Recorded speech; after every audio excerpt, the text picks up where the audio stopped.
अगर आप वर्डप्रेस के अंदर अपने आर्टिकल के एडमिन और डेट को यहाँ से हिडन करना चाहते हैं तो ये वीडियो देखिए, और वीडियो से पहले डिजिटल मार्केटिंग उर्दू चैनल को सब्सक्राइब कर लीजिए। तो आपने इसके लिए वर्डप्रेस के अंदर लॉगिन करना है ताकि आपको ये वाला टैब नज़र आए, और यहाँ पे आपने आके कस्टमाइज़ के ऊपर क्लिक करना है।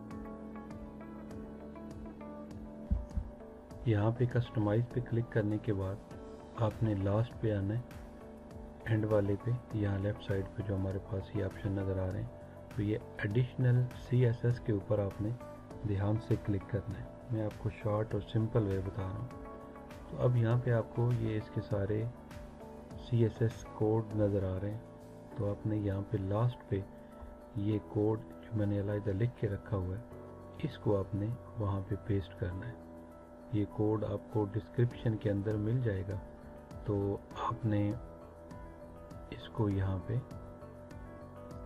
पेस्ट करना है, और पेस्ट जैसे ही करते जाएंगे तो यहाँ से आपका वो ख़त्म हो जाएगा एडमिन। और अगर देखिए मैं दोबारा वापस करता हूँ, कंट्रोल Z करता हूँ, देखिए ये दोबारा वापस आ गया। और जैसे ही मैं कंट्रोल जो है वो Y करता हूँ, यानी फॉरवर्ड के लिए करता हूँ कोड, तो ये देखिए यहाँ से ख़त्म हो जाता है।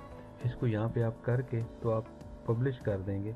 अगर अभी आप आर्टिकल को ओपन भी करें तो आपको एडमिन नेम और डेट जो है वो नज़र नहीं आएगी।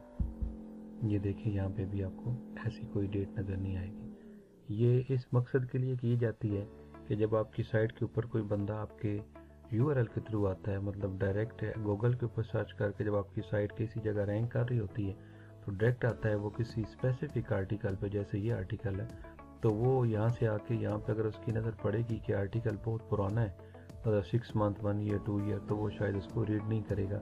इससे बचने के लिए हम ये स्ट्रेटजी इस्तेमाल करते हैं। तो आपसे रिक्वेस्ट है कि वीडियो को लाइक और शेयर ज़रूर करें, और डिजिटल मार्केटिंग उर्दू चैनल को सब्सक्राइब करें। बहुत शुक्रिया।